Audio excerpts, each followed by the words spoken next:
Yeah. Oh my gosh, you were just saying, do you remember anything about this movie? I was looking at my 10-year-old on a math Zoom right before I left, and I realized I was pregnant with her when I did this movie, so it really has been 10 years. Yeah. It's crazy. So there were a lot, as I was saying in my first opening remarks, I remember there were all these announcements that Into the Woods movie was going to come out at some point. It was going to be this musical to the screen. Yeah, you know, it was tricky because I know I know that Goldie Hawn was going to do it at one point with Crystal. There were a series of readings over the years that we heard about, but this was 1987 that played Broadway, which I loved it so much on stage and saw it many times. Saw it long for contention, for sure. But no other studio was really interested in doing this film. So I thought, is there a way that Disney can open up their, the sort of, I don't know, I guess the bandwidth, of what it should be. We didn't know to sing, but boy can they, or something like that. And you were at the top of the list. Into the Woods.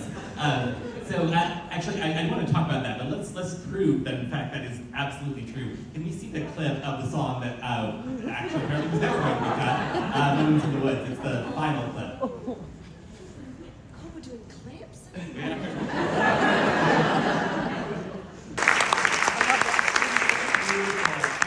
I would say that 90% of that was live. On set.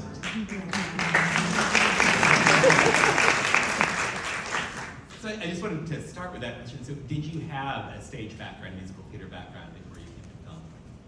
No, not a trained one. I did it at school a bit, and I did school plays, and I did Guys and Dolls at school and stuff like that. But I never considered myself a singer. In fact, I was really scared singing in front of people. To the point where I remember when Rob was making 9, he asked me to come and audition, and I said no, and I didn't. Because for some reason, and he always says this is not true, I was told to bring to the audition the sheet music and my jazz shoes. I was like, nah, I'm not They said that. So when Into the Woods came around, I initially said no because I was scared to sing in front of him, and he's the god of musicals, so I was really scared. And then my agent called and said, listen, Rob Marshall just called me, and he said, I'm looking for actors who can kind of sing, not singers who can kind of act. So just come in and just give it a go. And everyone's coming in, just have a go. And he couldn't have created a more warm environment when I went, but I was shaking, I believe. But it was wonderful, and that song is so incredible. And it allows, because musically, it's so mirrored with her emotionally complex morality play that's going on.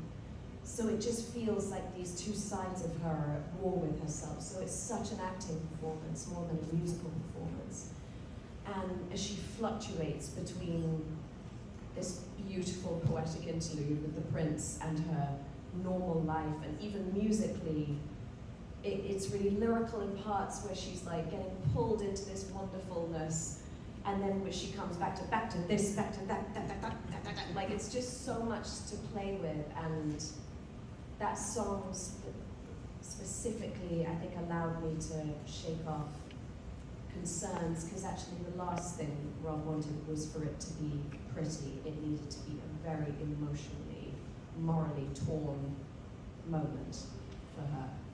I think one of the things, Incredibly hard role to play, I'll tell you why. You have to be vulnerable.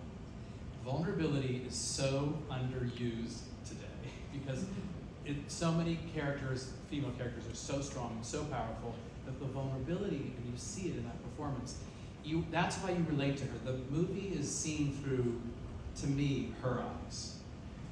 Because she's us. She wants this, and because I had been in love with her in all her performances since literally Devil Wears Prada and on. And I knew we were together. And she knew I felt that.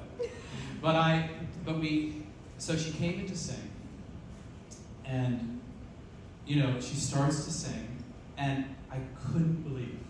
First of all, she's Moments in the Woods. It was a full performance. It wasn't like reading over the the pianist's shoulder or something. She was literally doing it.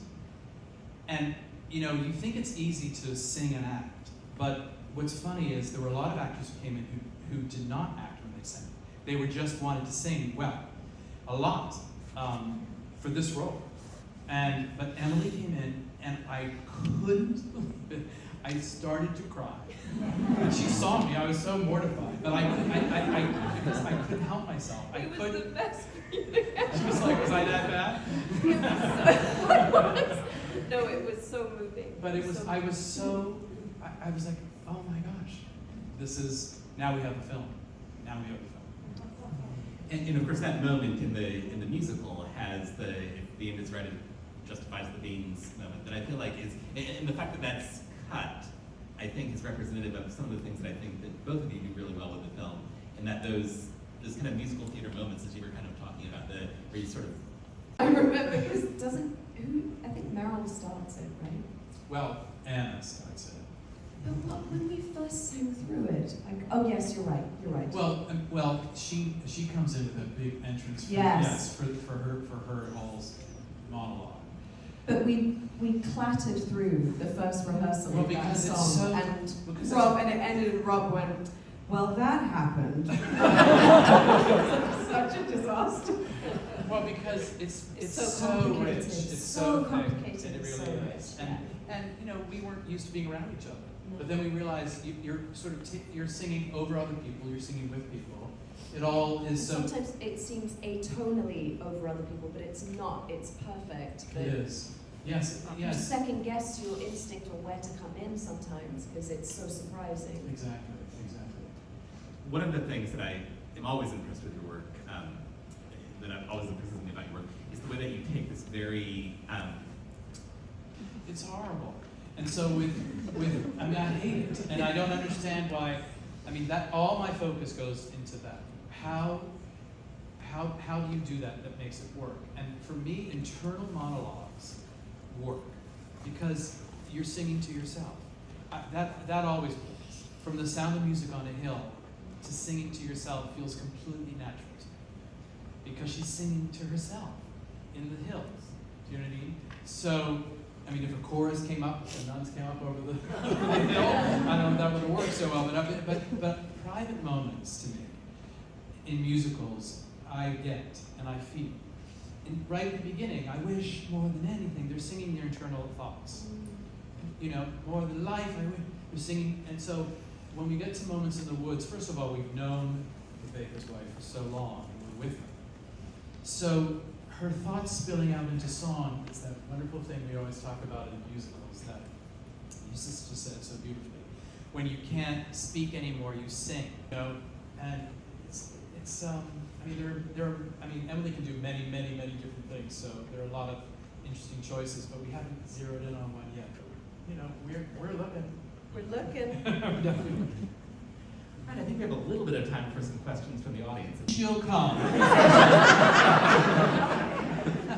She doesn't want to be she. She No. just wants to be part of the gang. She said, I want to be there. She said, I'm the witch. I need to be in everybody's business. So she was there from day one.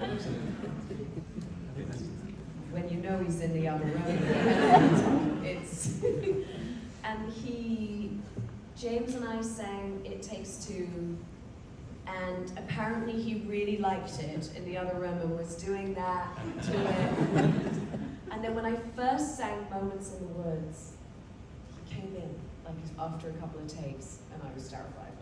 And he came in and he goes, just tell me a story. He goes, don't worry about staying on the beat too much, just throw it away, just tell me a story. And it was a great note, because I think I was trying to be too good about punctuating everything and being too musical, and he's just not interested in it, you realize. I think he was that way with a lot of people, Everyone. right? I mean, he went into Chris. Chris was so scared. Yeah. It's like the cowardly lion. And he came in because he was so nervous about singing. And I think he put everybody at ease about singing. Yeah. He was sort of like, this is not, you're there. So now, you know, even though Billy Magnuson put like literally a hole in the, remember? He punched He it. was so frustrated. He's so frustrated Yeah. because what he did in rehearsals, he was so You felt trapped. You know, You're very aware in a recording studio. You're very aware of yourself. You're hearing yourself. You're in a little booth. The orchestra's, you know what I mean? But it's also why you're so big on doing live takes on set.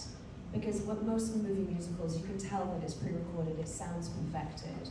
And we all love singing along to our pre-record because it's really comfortable and it blares from the speakers. And then there's this horrible moment where Rob goes, okay, we're going to do one live. And you're literally like... And at which point you're given a little earwig and you're the only person who can hear the orchestra. Everyone else is listening to an atrocious a cappella version of the song. And you know this.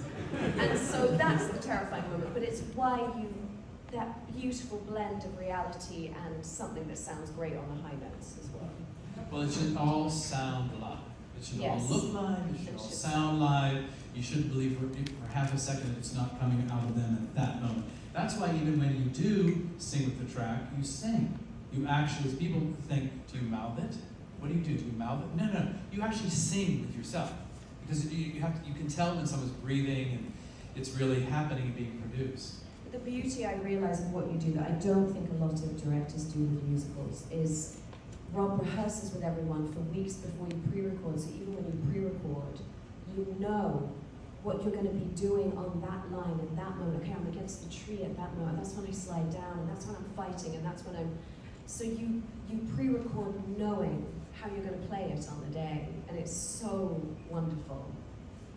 That's why it sounds live. Yes, I think you're right. I mean, if you're not matching what you're doing physically, if you don't, I mean, I can't even imagine what that'd be like just recording a song. Like, you know, the top 40. It's just weird that you're actually doing something during the songs. Yeah. And I loved doing It Takes Two, and I loved working with James. He's so alive and funny and witty and loose, you know, and a great scene partner working with James Corden. And we're from the same neck of the woods. We have the same sense of humor, so it felt like a marriage. I really enjoyed working with him. I loved It Takes Two. I remember that moment of us sliding down the hill at the end, and weren't we given something to slide on? Yeah. We were given something that we had to kind of sit on and slide on, and then the take he ends up using is when we both fell off our sliding mechanisms. We're laughing so hard at the end of the take, and that's what's in. Yes, and that was John. So that was John DeLuca. John said, "That's when I said." That's the I said, take. but they don't finish the song because two. They don't sing. They two and they start laughing. Yeah.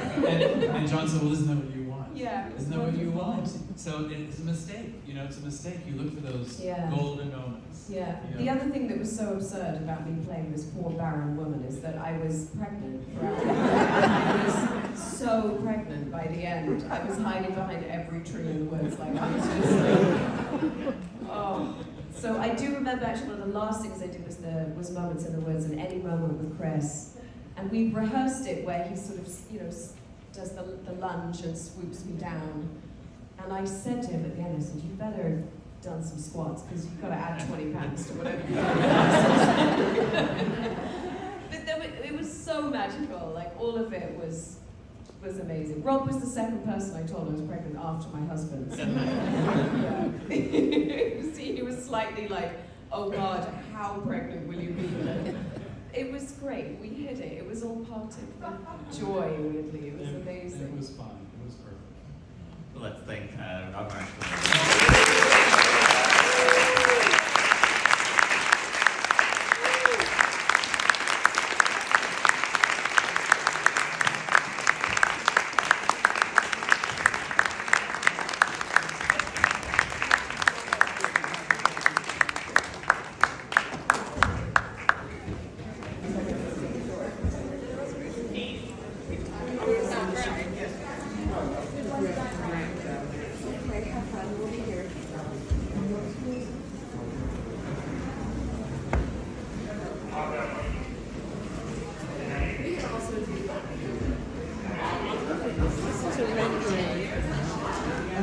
Is that incredible?